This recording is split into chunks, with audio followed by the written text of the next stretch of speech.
সূরা তওবার 114 নম্বর আয়াত সালাসা মানে তিন। সৌদি কুয়েত যারা যান সালাসা মানে তিন, এই তিনজন ব্যক্তি হলো তারা 69 বছরের বুড়া। উনিও যুদ্ধে কেন যান নাই? রাসূল আইন জারি করছেন, অপরাধ হলো কেন যুদ্ধে যায় নাই 69 বছরের মানুষ। তার মানে আপনি কি মনে করলেন নামাজ যে পরিমাণ ফরজ, তার চাইতে গুরুত্বপূর্ণ ফরজ হলো মুসলমানদের জিহাদ করা। নামাজ না পড়ার কারণে রাসূল সম্পর্ক ছিন্ন করতে বলে নাই। 30,000-এর মধ্যে 3 জন না আসলে কি অসুবিধা? কিচ্ছুই না। রাসূল বলতে পারতেন যাও যাও ইস্তেগফার করো, তওবা করো, যে আর কখনো মিস করবা না। কিন্তু রাসূল শাস্তি দিয়ে দিলেন। সংক্ষিপ্ত কথা, সময় যেহেতু শেষ। হেলাল বিন উমাইয়া, কাব বিন মালিক যখন বুঝতে পারলেন দুনিয়ায় থাকা আমাদের শেষ, দুনিয়ায় থাকা না থাকা সমান হয়ে গেছে, নবীজি কথা না শোনার কারণে সন্তান বিচ্ছিন্ন হয়ে গেছে, বিবি আলাদা হয়ে গেছে, দরিনিয়া 3 জন যায় মসজিদের খুঁটির মধ্যে নিজেদেরকে বাঁধছে। সাহাবায়ে কেরামকে বলছে আমাদেরকে বাঁধ। কঠিন আকারে বাইন্দা এমন ভাবে পিছপড়া বান্ধিছে হাতের মধ্যে। 30 দিন 40 দিন পার হয়ে গেছে, একসাথে বান্ধা যখন থাকে হাতগুলোর মধ্যে ঘা হয়ে গেছে, পোকা ধরে গেছে, মাছি টিং টিং করে, মশা ধরে, মাছি ধরে। রাসূল সাল্লাল্লাহু আলাইহি ওয়াসাল্লাম মসজিদে ঢোকেন, দেখেন এদেরকে, কিন্তু কিছু বলেন না। সাহাবায়ে কেরাম দেখেন, কিছু বলে না, কারো মনে চাই কিছু খাবার দেয়। এরাও নিয়ত করছে মরে যাব, আল্লাহ যদি মাফ না করে দুনিয়ায় শাস্তি পাইতে যাই, পরকালের শাস্তি বড় মারাত্মক। দুনিয়ায় আল্লাহর সাথে সম্পর্ক করে গুনাহ থেকে মাফ পেতে চায়। যুদ্ধ শুরু হয়ে গেল, যুদ্ধের দিকে রওনা করলেন। 30,000 বাহিনী নিয়ে রওনা করার পরে রোম সম্রাটের কাছে খবর পৌঁছে গেল 30,000 বাহিনী। রোম সম্রাট 40,000 বাহিনী প্রথমে পাঠাইছেন। 40,000, তার তোর বাহিনী লক্ষ লক্ষ বাহিনীর অভাব নাই লোকের, কিন্তু 40,000 বাহিনী পাঠায়া সিরিয়ার তামা এলাকায় যখন পৌঁছে গেল, নবীজি আগেই জানাই দিয়েছেন তাবুক প্রান্তরে আমরা হাজির হব। ওখানে পৌঁছে গেলেন। মদিনা থেকে পৌঁছতে 15 দিন সময় লাগছে। 15 দিন ওটার ঘোড়ার হাইটা 15 দিন সফর করে যখন তাবুক ময়দানে হাজির হয়ে গেলেন, রাসূলুল্লাহ সাল্লাল্লাহু আলাইহি ওয়াসাল্লাম পৃথিবীতে 63 বৎসর ছিলেন। এর মধ্যে মক্কায় ছিলেন 53 বছর। নবুয়ত প্রাপ্ত হওয়ার আগ পর্যন্ত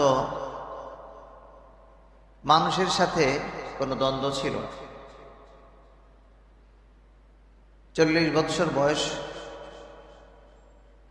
নবী হওয়ার পরে 13 বৎসর মক্কায় ছিলেন। এই 13 বৎসর খুব ঝামেলা, অনেক নির্যাতন জুলুম হয়েছে। ব্যক্তিগত সম্পদের কারণে হয়নি, শুধুমাত্র উনি কেন এক আল্লাহর কথা বলেন এই জন্যই ঝামেলাটা হচ্ছে। উনি কেন মানুষকে ভালো হতে বলেন, সমস্যাটা এখানে। উনি কেন মানুষকে অশ্লীলতা থেকে বেঁচে থাকার উপদেশ দেন, এখানেই সমস্যা। শেষ পর্যন্ত 13 বৎসরের পরে ওনাকে মাতৃভূমি ছেড়ে চলে যেতে হয়েছে। দোষটা কি? চাঁদাবাজির কারণে দেশ থেকে ছাড়তে হয় না। নীতি চাঁদাবাজি করছে, কারো জমি দখল করে খাইছে, এই জন্য দেশ থেকে পালাইতে হয়েছে না। দেশ থেকে পালাইছেন উনি, তো বেশ কম হইল উনি মানুষকে ভালো করতে চেয়েছিলেন, এই জন্য পালাতে হয়েছে। এই জন্য কখনো এলাকা থেকে পালাইতে হয়, ভালো মানুষও পালায়, খারাপ মানুষও পালায়। জেলে ভালো মানুষও যায়, খারাপ মানুষও যায়। ভালো মানুষ যায় কেমনে? এ বেচারা ভালো করতে চাইছে, কিন্তু খারাপদের এই ভালো কাজ সহ্য হয় নাই, এই জন্য বেচারারে ফান্দে ফেলেছে। মুহাম্মদ সাল্লাল্লাহু আলাইহি ওয়াসাল্লাম এরকম ফান্দে ফেলেছে, চলে যেতে হয়েছে। মদিনায় গেছেন, ছিলেন মাত্র 10 বৎসর। 10 বৎসর বয়সে 56টা যুদ্ধ হয়েছে। কোন বর্ণনায় 49টা, কমটাও যদি ধরি 49-এর নিচে আর কেউ বলেনি।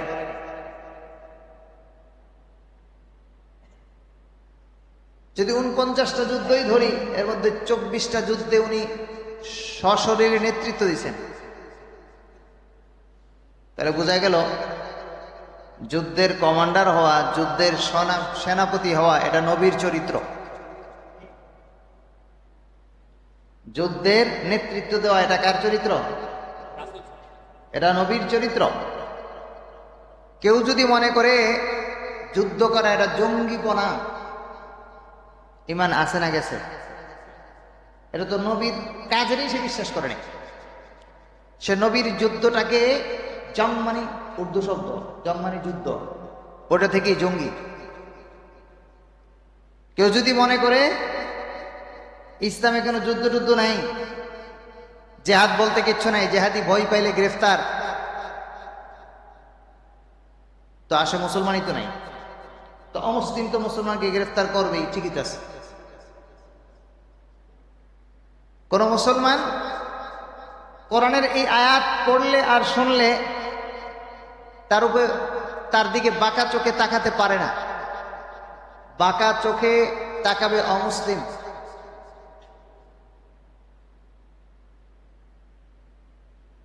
আজকে যে ঘটনা আমরা শুনবো সেটা হচ্ছে তাবুক যুদ্ধের এক ঘটনা। কোরআনে কারীমের সূরাতুত তাওবার মধ্যে আল্লাহ রব্বুল ইজ্জত বেশ কয়েকটি যুদ্ধের বিবরণ দিচ্ছেন। যুদ্ধ করছেন কেন? ডাকাত সেও ছুরি ব্যবহার করে, চোর সেও ছুরি ব্যবহার করে, বাজারে কসাই আছে গরুর গোশত কাটে, খাসির গোশত কাটে, সেও কি ব্যবহার করে? কোরবানির দিনও পাবলিক ছুরির দিনে কসাই লইয়া হোক, যে পারে নাই সে নিজেই ছুরি ব্যবহার করে। আবার ভিক্টোরিয়া হাসপাতালেও যান, সেও ছুরি ব্যবহার করে। কিন্তু ছুরি তো ছুরি, যিনি চালায় তার এই ছুরি চালানোর মধ্যে বেশ কম আছে না নাই? হাসপাতালে যে ডাক্তার, উনি যদি ছুরি না চালায় তো পাবলিক মারা যাবে খালি। বাজারে যিনি কোনো গরু গোশত বিক্রি করেন, ওনাকেও ছুরি চালাইতে হবে, তবে মানুষ এই ছুরি না চাইলে মরবে না। গরু গোশত না খেলে মরবো? মরবো না, কিন্তু মানসিক শান্তি পাবে না, মজার মজার খাওয়ানটা পাইলাম। কোরবানির দিন যদি আপনি ছুরি না চালান, মানুষ একটাও মরবে না, তবে গুনাহ হবে। কোরবানি না দিলে গুনাহ হবে না? বেশ কম আসেনি? হাসপাতালের ডাক্তার ছুরি না চালাইলে মানুষ বাঁচে না মরে? কোরবানির দিন গরু ছুরি না চালাইলে মরবে না একজন, কিন্তু কি হবে? বাজারের কসাই ছুরি না চালাইলে একটাও মরবে না, গুনাহ হবে না, মানুষের কি নাই? শান্তি নাই, মজার খাওয়ানটা পাইলাম না। তেহারি খাওয়াইলাম ইয়া মুরগির গোশত দিয়া, মজা হইল? কাচ্চিটা খাওয়াইল না, হ্যাঁ? তো কাচ্চি খাওয়াইব কেমনি? ছুরি না চালাইলে খাসির গোশত হইব? 4 নম্বরে ডাকাত চোর, সেও ছুরি চালায়। এই ছুরি চালাইলেও মানুষ মরে। এই মরা কি মানুষের ভালো মরণ না খারাপ মরণ? সেও ছুরি চালায় উপকার করার জন্য না ক্ষতি করার জন্য? ডাক্তারও তো ছুরি চালায়। এখন ডাক্তারের ছুরি আর চোরের ছুরি ব্যবধান কতটুকু? আসমান আর জমিনের যত ব্যবধান, তার চাইতে বেশি ব্যবধান। এ বেচারা আরেকজনের জীবন বাঁচাইছে, আর সে মানুষের জীবন নিছে, সমাজে বিশৃঙ্খলা করছে। ডাক্তারের যদি আপনি ছুরি চালানি বন্ধ করে দেন, তো দিন দিন আস্তে আস্তে মানুষ মরব। আর ডাকাইতের, চোরের, চাঁদাবাজির ছুরি যদি আপনি বন্ধ করতে পারেন, মানুষ মরব না বাঁচব?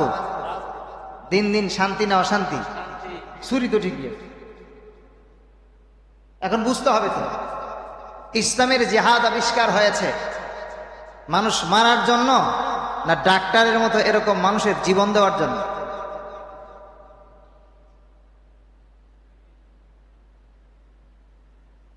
রাসূলুল্লাহ সাল্লাল্লাহু আলাইহি ওয়াসাল্লাম, যে লোকটা মানুষ বেঈমান, নবীজির রাস্তায় কাটা দেয় বাড়িতে আসার সময় মহিলা, নবীজি দেখলেন যে ওই মহিলা কয়েকদিন যাবত কাটা দেয় না, কিন্তু আমার রাস্তায় নিয়মিত কাটা দেয়। মহিলা কই? তো জিজ্ঞাসা করছে মানুষ, এই আমার রাস্তা কাটা নেই, বুড়ি মহিলা কই? কই মহিলা তো অসুস্থ। ও এই জন্য নবীজি ওনার বাড়িতে গেছে। মহিলার বাড়িতে কিছু নাস্তা পানি, ওই যুগে নাস্তা পানি খেজুর, তো খেজুর নিয়ে যায়, দেখে যে তার ঘরে পিন পতন বিরাজ, কোনো আওয়াজ নাই। তাকায় দেখে মহিলা ঘুমাই দিচ্ছে। রাসূলুল্লাহ সাল্লাল্লাহু আলাইহি ওয়াসাল্লাম ভয়ে ঢুকছেন, মাথার কাছে খেজুর রেখা দিয়া ঝাড়ুটা নিয়ে দেখে যে ঘর খুব ময়লা। বুড়া মানুষ তো, আজকাল পোলা বাইনে বুড়া হইলে জামাই বউ পোলা লইয়া আলাদা হয়ে গেছে গা, শাশুড়ি একলা একলা পড়ে রয়েছে। তো শাশুড়ি মুরব্বী মানুষ, ঘরে ঝাড়ু দেওয়ার লোক আছে, বেচারি অসুস্থ হয়ে পড়ে রয়েছে, ওষুধেরই তো খবর নেই, ঝাড়ু দেবো কে? রাসূলুল্লাহ সাল্লাল্লাহু আলাইহি ওয়াসাল্লাম ঘরটা ঝাড়ু দিয়া চলে আসছেন। ওই বুড়ি মহিলা উঠা দেখে, আরে মাথার কাছে খেজুর, খাওয়ান দাওয়ানোর ব্যবস্থা, আবার ঘরটাতে পরিষ্কার, এত পরিষ্কার হইল কেন বুঝতে পারতেছে না। আমার তো খোঁজখবর কেউ দেয় না। তো পরের দিন সে আবার, একদিন হয়েছে হইতে পারে, ভাবতেছে কেউ না কেউ করছে, হতে পারে কে, লোকটা জানে না। পরের দিন সে আবার ওই আরবের মানুষ দুপুরে ঘুমায়, এখনো মানুষ ঘুমায়, পয়সাওয়ালা মানুষ বা কাজ টাজ নাই, সকাল থেকে জোর পর্যন্ত ডিউটি করছে, দুপুরে খাইয়া দিয়ে একটু রেস্ট নিয়ে আবার অফিসে যায়, হ্যাঁ কারখানা যায়, খোঁজ খবর নেয়।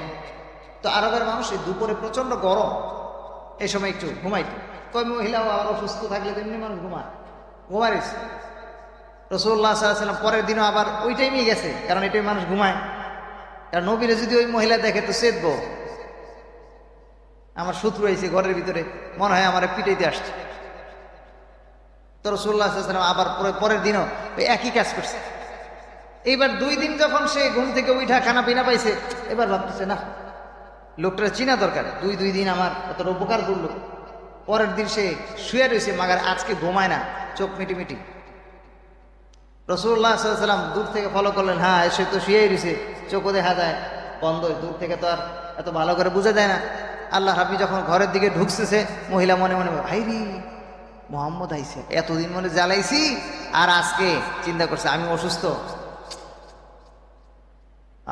এই মুহাম্মদ আমারে না জানি কোন ঝামেলা করে ফেলায়, আমি অসুস্থ মানুষ। তো কিছু বলে না, ফলো করতেছে খুব, দেখেছে না, আস্তে আস্তে ঢুকলো, ঢুইকা ঘরের ভিতরে ঢুকছে, এদিক সেদিক দেখতেছে। তো আগে তো খেজুরগুলো রাখতে হবে, দেখে যে হাতে পোটলা আছে, মহিলা এতক্ষণ ফলো করছে যে পোটলার মধ্যে কেমন কিছুটা দেখা যায়, রাগটা যা আছে তো পোটলায় কিছু দেখে কিছুটা ঠান্ডা হয়ে গেছে। তো রাসূলুল্লাহ সাল্লাল্লাহু আলাইহি ওয়াসাল্লাম আয়েশা মহিলার মাথা কাছে আসতেছে, এ তো মনে করেন চোখ খোলে না, একদম টিপটিপ করতেছে। নবীজি আয়েশা মাথার কাছে খেজুর রাখছে, এবার তার বুঝ হয়ে গেছে, এবার ঝাড়ু খুঁজতেছে। তো ঝাড়ু ঘরের চিপায় চাপায় থাকে, তো নবীজি খুঁজা যখন ঝাড়ু হাতে রয়েছে, তো বুড়ি শোয়া থেকে উঠা গেছে। আয়েশা রাসূলের কাছে আয়েশা কট জোর করে নিবেদন করতেছে, মুহাম্মদ অনেক অন্যায় করছে, বুঝতে পারি নাই, তুমি আসলে মানুষ না, তুমি আসলেই আল্লাহর একজন পয়গম্বর। নবীজির আচরণে ওই মুহূর্তে ওই ইয়াহুদি লোক কালিমা পড়ে মুসলমান হয়ে গেছে। যে রাসূল মানুষের এই পরিমাণ উপকার করছে, তিনি মানুষের উপরে ছুরি চালাইছেন কি চোরের মতন ছুরি না, ভিক্টোরিয়া হাসপাতালের ডাক্তারের মতন ছুরি? উনি যদি ছুরি চালানি বন্ধ করে দেয়, জিহাদ বন্ধ করে দেয়, তো মানুষ বাঁচবে না মরবে? সমাজে শৃঙ্খলা আসবে না উশৃঙ্খলাতা আসবে? যে ইসলাম বলছে কারোর গালি দেওয়া যাবে না অন্যায় ভাবে, কারোর টোকা দেওয়া যাবে না, সেই ইসলাম বলতেছে ওর গর্দান উড়ায় দাও। কারণ ওর যদি গর্দান উড়ায় দেয়, ওর যদি শুলি চড়ে দেয়, ওর যদি ক্রস ফায়ার দেয়, তো সমাজে শান্তি শৃঙ্খলা আসবে। মদিনায় যাওয়ার পরে রাসূলুল্লাহ সাল্লাল্লাহু আলাইহি ওয়াসাল্লামের 49 যুদ্ধ যদি ধরি, তো 10 বছরে প্রত্যেক বছরে কি আছে 5টা করে গড়ে, বছরে 5টা করে যুদ্ধ করে দেন না। 1971 সালে একটা যুদ্ধ করছিলেন, তাই ঠেলায় প্রত্যেক বছর, আর সারা জীবন আলাপ এটাই। 53 বছর হয়ে গেছে, এখনো 71 সালে যুদ্ধ আর যুদ্ধ। আর রাসূল প্রত্যেক বছর গড়ে কয়টা যুদ্ধ? দেশটা চলে গেল খায়া বাইছে, সেটি তো বেশি। 71 সালে যুদ্ধের ঘটনা আমরা মুরব্বীদের কাছ থেকে শুনছি, খানা নাই পিনা নাই, কারণ দীর্ঘদিন চাষাবাদের ব্যবস্থা হয় নাই, কে কখন বোম মারে, ঠিক আছে, একজনে লাগাইছে আরেকজনে কেটে নিয়ে গেছে গা, হ্যাঁ কুকুর আর মানুষ একসাথে খাইছে, এই সমস্ত গল্প শোনা যায়। তো 9 বছরে মদিনার অবস্থা কি হওয়ার কথা ছিল? একই অবস্থা। এবং এরা সব বাস্তুহারা মানুষ, নিজের দেশ ছিল না, তো রাসূলুল্লাহ সাল্লাল্লাহু আলাইহি ওয়াসাল্লাম। মদিনায় তো ওনার দেশ না, সাহাবায়ে কেরাম যা আসছে সব অন্য দেশ থেকে, বেশিরভাগের বাড়ি মক্কা। এরা এই এলাকায় এসা বছরে 5টা করে যুদ্ধ করে করে, তো অবস্থা কি হবে? তাবুক যুদ্ধের নবম হিজরিতে মদিনার ইয়াহুদি আউস আর খাজরাজ দুইটা বংশ ছিল। এই বংশের এই ইয়াহুদিরা সবসময় মুসলমানদের ক্ষতি করত, এখনো করে। কারা? ইসরায়েল। মুসলমানদেরকে শান্তিতে বসবাস করতে দিতে চাইতেছে না। এরা এখনকার শত্রু না, নবীদের যুগের প্রথম শত্রু ইয়াহুদিরা। আউস আর খাজরাজ মদিনায় সবসময় গ্যাঞ্জাম লাগায় রাখতো, কাফেরদেরকে, মক্কার কাফেরদেরকে চিঠি দিত, তোমরা হামলা চালাইবা, ভিতর থেকে আমরা আছি। খন্দকের যুদ্ধে তারা সব ব্যবস্থা করছে। এই আউস আর খাজরাজ গোত্রের লোকগুলো রোম সম্রাট, ওই সময়ের বিশ্বের পরাশক্তি, এখন যেমন রাশিয়া, আমেরিকা, চীন, এরকম। রোমের বিরুদ্ধে কোন মক্কার লোকজন কথা বলার সাহস ছিল না। যা কইতো ওইটাই ঠিক। আমরা যেমন আমেরিকা যা কয় ওইটাই ঠিক মেনে নেই, ইন্ডিয়া যা কয় ওইটাই ঠিক অনেকে মেনে নেয়, এরকম অবস্থা। রাসূলুল্লাহ সাল্লাল্লাহু আলাইহি ওয়াসাল্লামের কাছে খবর পৌঁছলো, সিরিয়ার থেকে মানুষ এসা খবর দিল যে রোম সম্রাট মদিনায় হামলা চালাবে, প্রস্তুতি গ্রহণ করছে। ফুসলাইছে কে? মদিনার ইহুদিরা। নবীজি যুদ্ধের দামামা বাজায় দিলেন। যত যুদ্ধ করছেন রাসূল, সমস্ত যুদ্ধের মধ্যে কার সাথে যুদ্ধ হবে এটা কখনো বলতেন না, এটা যুদ্ধের কৌশল বলতেন না। বলতেন প্রস্তুতি নাও, কোথায় যাবেন তাও বলতেন না, গোপন, হঠাৎ করে হামলা চালাবে যেন জিতা যায়। কিন্তু এই যুদ্ধে ঘোষণা দিয়ে দিলেন, এই যুদ্ধে রোম সম্রাটের বিরুদ্ধে যুদ্ধ হবে। ওরে বাপরে বাপ, শূন্যই তো মনে করেন কুলজা কাঁপাকাঁপি। আমেরিকার বিরুদ্ধে বাংলাদেশ যুদ্ধ করবো কই? কিন্তু সাহাবীদের ঈমান কি পরিমাণ তাজা হতে পারে। আর সময়টা কি? ধান কাটার সময়, আম পাকার সময়। রোদ কম না বেশি? রোদ, তাপমাত্রা ডিগ্রি। এসির ভিতরেও আমার মতন লোক যিনি এসির ভিতরে কোট পরি, উনিও এখন এসি চাললে লাগে না কোট, রুমাল দিলে গরম লাগে। গরম কমছে না বাড়ছে?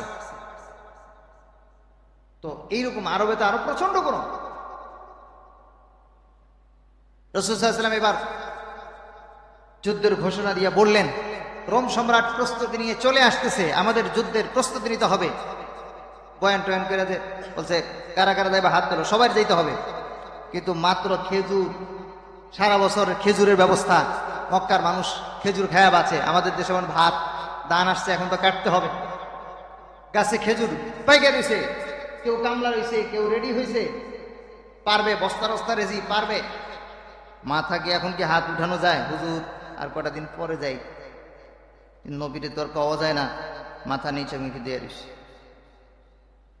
আল্লাহ রাসূল সাল্লাল্লাহু আলাইহি সাল্লাম আবার বললেন, সাহাবায়ে কেরাম তেমন মাথা ওঠায় না, কয়েকজন হাত উঠাইছে, মাথা নিচ দিকে দিয়ে রইছে।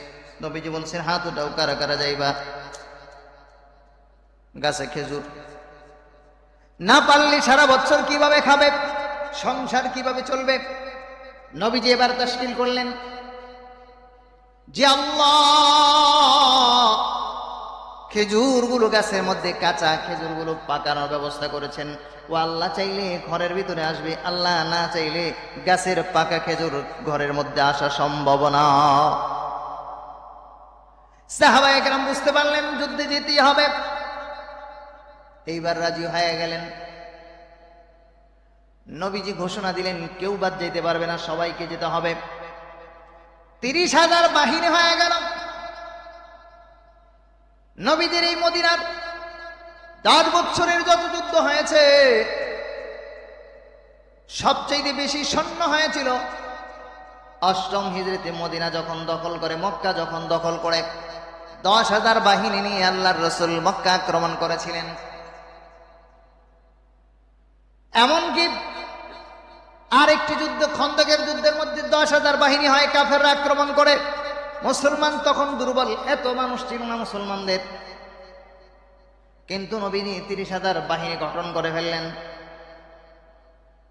সাহাবায়ে কেরাম গাছের মধ্যে পাকা খেজুর তরবারি নিয়ে রওনা, কিন্তু গাছের দিকে তাকায় পাকা খেজুর। নবীর কথা শুনে মদিনা দিকে রওনা করে সাহাবায়ে কেরাম। 30,000 বাহিনী, যুদ্ধে জর্জরিত দেশটার মানুষগুলো, সেনাবাহিনী বলতে তো কিছুই নাই। কারো শুধু এই দেহটা নিয়ে রেডি হয়ে গেছে, একটা তরবারিও নাই, একটা ঘোড়াও নাই। নবীজি বললেন, যার যা আছে তা দিয়ে দাও, সহযোগিতা করো। হযরতে আবু বকরকে জিজ্ঞাসা করলেন, আবু বকর তুমি কি নিয়ে আসছো? আবু বকর বললেন, ইয়া রাসূলুল্লাহ, ঘরে যা আছে পোটলা পাটলি বাইন্দা সব নিয়ে আসছি আপনার দরবে, ঘরের মধ্যে আর কিছু নাই। হযরত উসমান বললেন, ইয়া রাসূলুল্লাহ, যা ছিল ঘরের মধ্যে মাল সামানা অর্ধেক নিয়ে আসছি আপনার দরবারে, অর্ধেক সংসারের জন্য নিয়ে আসছি। হযরত ওসমানকে বললেন, তুমি কি নিয়ে আসছো? হযরত ওসমান কি পরিমাণ মালের অধিকারী ছিলেন! মাল না, মন কত বড় মন মানসিকতা, উঁচু মন মানসিকতা ছিলেন। তাবুকের যুদ্ধে হযরত ওসমান রাদিয়াল্লাহু তাআলা বললেন, নবীজি 1000 উট, উটের পিঠের মধ্যে যে গদি থাকে, উটের যে খাবার দরকার যুদ্ধে চলার জন্য, যা কিছু দরকার, 1000 উট সৈনিক বেশে চলার জন্য যা দরকার সবকিছু উনি দিয়ে দিলেন। 1000 উট দিলেন, 100 ঘোড়া দিলেন, গদি সহ ঘোড়া দিয়ে দিলেন, 1000 স্বর্ণ মুদ্রা দিলেন, 200 রূপার মুদ্রা দিলেন। এগুলো দেওয়ার পরে বললেন, ইয়া রাসূলুল্লাহ, 30,000 যে বাহিনী গঠন হয়েছে, সৈনিকদের 3 ভাগের 1 ভাগ বাহিনী, তার মানে 10,000 বাহিনীর যুদ্ধ চলাকালীন সময়ে যে পরিমাণ খাদ্য সরঞ্জামের প্রয়োজন, 10,000 বাহিনীর সৈনিকদের সরঞ্জাম আর খাবারের ব্যবস্থা আমি উসমান করে দিলাম। দিনের জন্য কি পরিমাণ দান করছে! ধনী নাম কি আর এমনি হয়েছে? পয়সাওয়ালা হইলেই ধনী হয় না, পয়সাওয়ালা হলেই ধনী হয় না। কত মানুষ আছে, মানুষ বলে ওর পয়সায় আমি ইয়াও করি না, বুঝছেন তো বাকিটা? গরিব মানুষ কি বলে, ওর পয়সা আমি ইয়াও কেন বলে? পয়সা আছে ঠিক, নিজেই তো খায় না, শুধু লুঙ্গি একটা পড়ছে, উপরের জামাটাও পরার টাইম পায় না, এই পরিমাণ বড় লোক। এরকম সম্পদ দিয়া করে রে। যুদ্ধ শুরু হয়ে গেল, যুদ্ধের দিকে রওনা করলেন। 30,000 বাহিনী নিয়ে রওনা করার পরে রোম সম্রাটের কাছে খবর পৌঁছে গেল, 30,000 বাহিনী, রোম সম্রাট 40,000 বাহিনী। প্রথমে পাঠাইছেন 40,000, তার তর বাহিনী লক্ষ লক্ষ বাহিনীর অভাব নাই লোকের, কিন্তু 40,000 বাহিনী পাঠায়া সিরিয়ার তামা এলাকায় যখন পৌঁছে গেল, নবীজি আগেই জানাই দিয়েছেন তাবুক প্রান্তরে আমরা হাজির হব। ওখানে পৌঁছে গেলেন। মদিনা থেকে পৌঁছতে 15 দিন সময় লাগছে। 15 দিন ওটার ঘোড়ার হাইটা 15 দিন সফর করে যখন তাবুক ময়দানে হাজির হয়ে গেলেন, না না, রোম সম্রাটের কোনো বাহিনী দেখা যায় না। নবীজি গুপ্তচর পাঠাইয়া দিলেন, গোয়েন্দা লাগাই দিলেন, খোঁজ খবর নাও। না না, গোয়েন্দা বাহিনীও কোনো খোঁজ খবর পায় না। শেষ পর্যন্ত 20 দিন অবস্থান করার পরে খবর পাওয়া গেল রোম সম্রাট বাহিনী পাঠাইছিল মুসলমানদের বিরুদ্ধে, মদিনায় যায় যুদ্ধ করবে, কিন্তু মুহাম্মাদের 30,000 সৈন্যের কথা শুনে সে তার সৈন্য নিয়ে এলাকায় ফেরত পাঠাইয়া দিছে। কোন যুদ্ধ বিগ্রহ ছাড়াই, শুধু সাহসিকতার পরিচয় দেওয়ার কারণে রোম পারস্য এত বড় শক্তিশালীও সে তার বাহিনী নিয়ে বাড়িতে গেছে গা।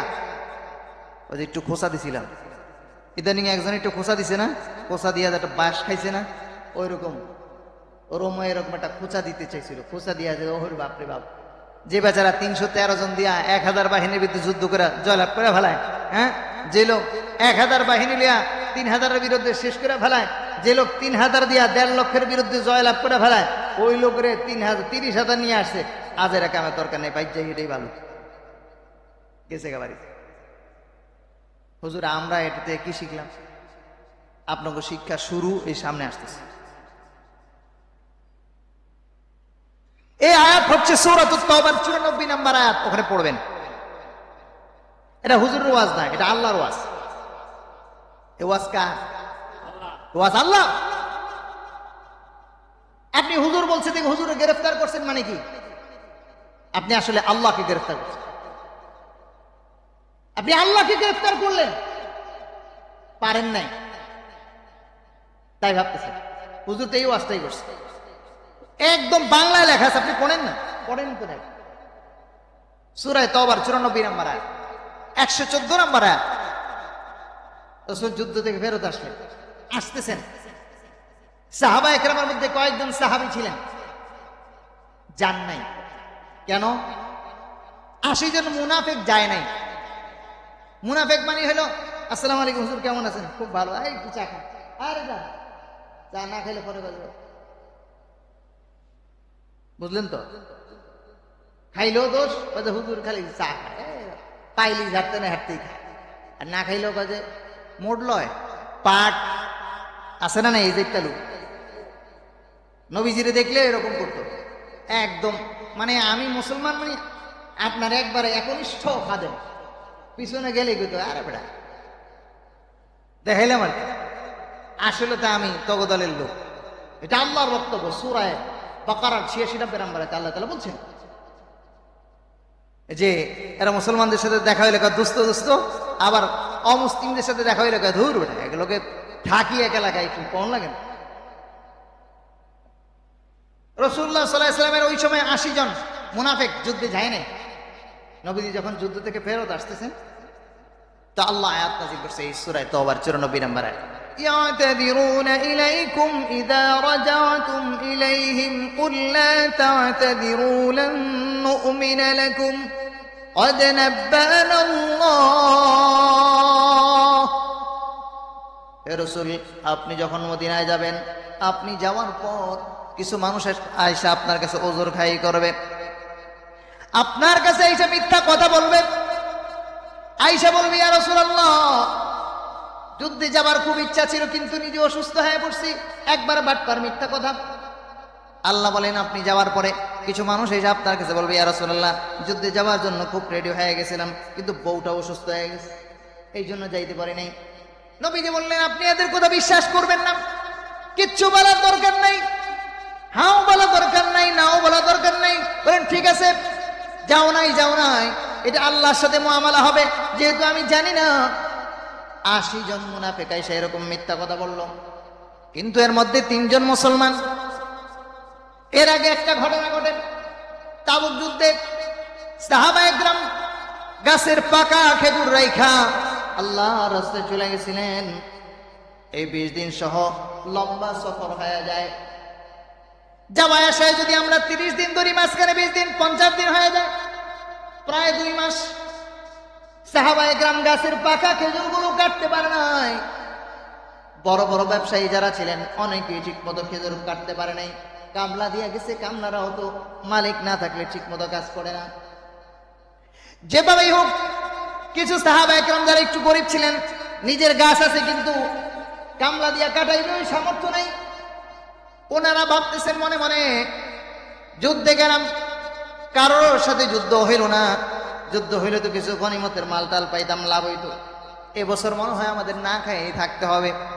নবীজির সাথে যুদ্ধ করেছি, নবীর সাথে নবীর কথা শুনতে যা গাছের পাকা খেজুর গাছের মধ্যে রাইখা চলে আসছি, যে রবের সন্তুষ্টির জন্য আমরা যুদ্ধের ময়দানে চলে আসছি। ওই রব আমাদেরকে না খাওয়ায় মারবেন না, তিনি আমাদের খাবারের ব্যবস্থা করে দিবেন। দীর্ঘদিন পর যখন গ্রামের দিকে ঢুকতেছে, মদিনায় ঢুকতেছে, মনে মনে ভাবতেছেন গাছের খেজুর তো আর নাই, সব শেষ হয়ে গেছে। কিন্তু সাহাবায়ে কেরাম বাড়িতে আয়েশা দেখে যেরকম গাছের পাকা খেজুর গাছের মধ্যে রাইখা গেছিলেন, আয়েশা দেখে আল্লাহর কুদরতি নিজাম অনুযায়ী গাছের পাকা খেজুর ওই জায়গায় ওই রকম ভাবেই পাকা রয়েছে। লটকায় রাখছে কে? অনেক মুজিজা রাসূলের কিছু ঘটনা ঘটছে জীবনে, এটা একটা। এর মধ্যে ফেরত আসার পরে 80 জন বাটপার চলে গেল। নবীজি বলছেন ঠিক আছে, এটা আল্লাহর ব্যাপার, সেবার আমি জানি না।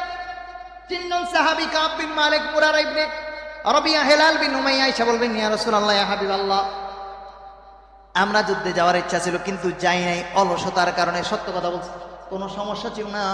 মনে মনে ভাবছি ইয়া রাসূলুল্লাহ, আপনি তো সাইন বের হয়ে কুমিল্লা যাইবেন, হাইটা যাইবেন, কিন্তু আমার তো ভালো একটা মোটরসাইকেল আছে, 2 ঘন্টার মধ্যে কুমিল্লা যাবোগা, পয়সা পাতি আছে সব গোছায় টোছায় দৌড়, বরং আরো কিছু টাকা পয়সা নিয়ে যাবো, খেজুর টেজুর পাইরা কিছু বিক্রি কইরাম, সৈন্যবাহিনীদের সাহায্য করার জন্য আমি কিছু পয়সা পাতি নিয়ে যাবো, খাবার দাবার নিয়ে যাবো। কিন্তু আপনি চলে যাওয়ার পর আজ যাই কাল যাই করতে করতে এত তাড়াতাড়ি আপনি যুদ্ধ থেকে চলে আসবেন এরা ভাবতে পারে নাই, এই জন্য আমি যাইতে পারি নাই। উনি সত্য কথা বলার কারণে নবীজি বললেন, আইন জারি করে দিলেন মদিনার মসজিদ থেকে, আজ থেকে কোন সাহাবী 3 জনের সাথে কোনো কথা বলা যাবে না, সম্পূর্ণ কথা বন্ধ হয়ে গেল। নবীকে তারা কি পরিমাণ মানতেন বুঝানো, এখান থেকে বুঝানো বুঝা যাবে। এবার সাহাবায়ে কেরামকে এরা সালাম দেয়, সালামের কোনো জবাব দেয় না। চাচা ভাতিজাকে সালাম দেয়, ভাতিজা সালামের জবাব দেয় না, মুখ ফিরে অন্যদিকে চলে যায়। কাব বিন মালিক নিজের বাড়িতে গেলেন, বাড়িতে যাওয়ার পর দরজা নক করলেন, দরজা ঢোকা দিলে কে, স্বামীর কণ্ঠেই বুঝতে পারে, জবাব দিতে হয় না। আমি স্বামীর টোকা দিলেও স্ত্রীরা বুঝে ফেলে। স্ত্রী ভিতর থেকে দরজা খোলার আগে বলতেছেন, নবীজি যার সাথে কথা বলতে নিষেধ করেছেন, সম্পর্ক ছিন্ন করতে বলেছেন, আমি তার সাথে স্বামী হিসেবেও সম্পর্ক রাখতে চাই না। আপনি সামনের দরজা দিয়ে ঢুকবেন, আর আমি স্ত্রী কাব বিন মালিকের স্ত্রী পিছনের দরজা দিয়ে এখন থেকে ঘর থেকে বের হয়ে যাব। কি পরিমাণ মানুষ, সাহায্য আল্লাহর আসবে না তো কি হবে? স্ত্রী ঘর থেকে বের হয়ে যায়। কাব বিন মালিকের 3 সন্তান এসে বলে, আব্বু বাবা হিসেবে আপনার সাথে এখন এই কথা শেষ। যেই লোকটার সাথে নবীর সাথে সম্পর্ক নাই, নবীজি বলছেন সম্পর্ক ছিন্ন করে দিতে। আমরা আপনার 3 সন্তান, সন্তান তো ঠিক আছে, কিন্তু নবীর সাথে যতদিন পর্যন্ত আপনার ঝামেলা মিট না হবে ততদিন পর্যন্ত আমরা সন্তানরা আপনাকে বাবা হিসাবে ডাকতে পারবো না। আলাদা হয়ে গেছে। আরেকজন সাহাবী হালাল বিন উমাইয়া, বয়স 69। বয়স কত? একদম নওজোয়ান না, 69। উনি আয়েশা বলছেন, ইয়া রাসূলুল্লাহ আমি যাইতে পারি না অলসতার কারণে। নবীজি 3 জন সাহাবী, 30,000 সাহাবীর মধ্যে 3 জন না গেলে কি আসে যায়? কিন্তু নবীজি 3 জনকে মাফ করে নাই। কেন? ওনাদের নামাজ কম পড়ছে? সুবহানাল্লাহ, আলহামদুলিল্লাহ কম, তাহলে সাহাবী হয় না। 69 বছরের মানুষ, একদম ওনার নাম আছে, নাম হালাল বিন উমাইয়া। وعلى الثلاثة الذين خلفوا সূরা তওবার 114 নম্বর আয়াত, সালাসা মানে 3। সৌদি কুয়েত যারা দেন সালাসা মানে 3। এই 3 জন ব্যক্তি হলো তারা 69 বছরের বুড়া। উনিও যুদ্ধে কেন যান নাই? রাসূল আইন জারি করছেন, অপরাধ হলো কেন যুদ্ধে যায় নাই? 69 বছরের মানুষ। তার মানে আপনি কি মনে করলেন নামাজ যে পরিমাণ ফরজ, তার চাইতে গুরুত্বপূর্ণ ফরজ হলো মুসলমানদের জিহাদ করা। নামাজ না পড়ার কারণে রাসূল সম্পর্ক ছিন্ন করতে বলে নাই।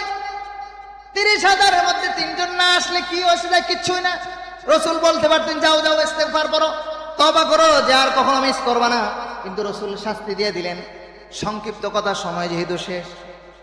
হালাল বিন উমাইয়া, কাব বিন মালিক যখন বুঝতে পারলেন দুনিয়ায় থাকা আমাদের শেষ, দুনিয়ায় থাকা না থাকা সমান হয়ে গেছে, নবীজি কথা না শোনার কারণে সন্তান বিচ্ছিন্ন হয়ে গেছে, বিবি আলাদা হয়ে গেছে, দরিনিয়া 3 জন যায় মসজিদের খুঁটির মধ্যে নিজেদেরকে বাঁধছে। সাহাবায়ে কেরামকে বলছে, আমাদেরকে বাঁধ। কঠিন আকারে বাইন্দা এমন ভাবে পিছপরা বান্ধিছে হাতের মধ্যে। 30 দিন 40 দিন পার হয়ে গেছে, একসাথে বান্ধা যখন থাকে হাতগুলোর মধ্যে ঘা হয়ে গেছে, পোকা ধরে গেছে, মাছি টিং টিং করে, মশা ধরে, মাছি ধরে। রাসূল সাল্লাল্লাহু আলাইহি ওয়াসাল্লাম মসজিদে ঢোকেন, দেখেন এদেরকে, কিন্তু কিছু বলেন না। সাহাবায়ে কেরাম দেখেন, কিছু বলে না। কারো মনে চাই কিছু খাবার দেয়, এরাও নিয়ত করছে মরে যাব, আল্লাহ যদি মাফ না করে দুনিয়ায় শাস্তি পাইতে যাই, পরকালের শাস্তি বড় মারাত্মক। দুনিয়ায় আল্লাহর সাথে সম্পর্ক করে গুনাহ থেকে মাফ পেতে চায়।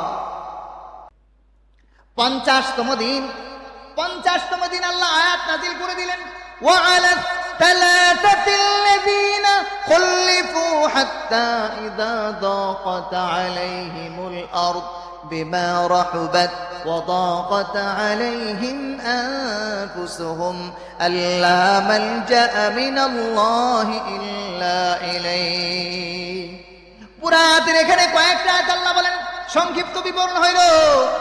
আল্লাহ আয়াত নাযিল করে দিলেন, হে রাসূল, যে তিনজন অপরাধ করে সত্য কথা বলছে, আমি রব এদের তওবা কবুল করেছি, আমি রব এদের জিন্দেগীর গুনাহ খাতা মাফ করে দিলাম। আগেই তো মাফ হয়েছে, যুদ্ধের অপরাধ মাফ করে দিলেন। ভালো করে বুঝেন, যুদ্ধে না যাওয়ার কারণে রাসূল সম্পর্ক ছিন্ন করে দেয়। সাধারণ জিনিস, নামাজ না পড়লে রাসূল, রোজা না রাখার কারণে কারোর সাথে সম্পর্ক ছিন্ন করে নাই। জিহাদ বড় গুরুত্বপূর্ণ জিনিস। জিহাদ, রাসূলুল্লাহ সাল্লাল্লাহু আলাইহি ওয়াসাল্লাম বলছেন, আল জিহাদ মাযিন ইলা ইয়াউমিল কিয়ামা, ইসলামের জিহাদ কিয়ামত পর্যন্ত চলবে। যখন জিহাদ বন্ধ হয়ে যাবে তো সমাজে বিশৃঙ্খলা তৈরি হবে, অমুসলিমরা তোমাদের দিকে চোখ রাঙাবে। আর যখন এই 30,000 মতন সাহাবায়ে কেরাম দাঁড়ায় যাবে, তো রোম আর আমেরিকার চাইতে আরো বড় পরাশক্তিরাও যুদ্ধ তো পরের কথা, ল্যাজ গুটায় নিজের বাড়িতে চলে যাবে। আল্লাহ তাআলা আমাদেরকে এরকম ঈমানি চেতনা নিয়ে জীবনযাপনের তৌফিক দান করুন।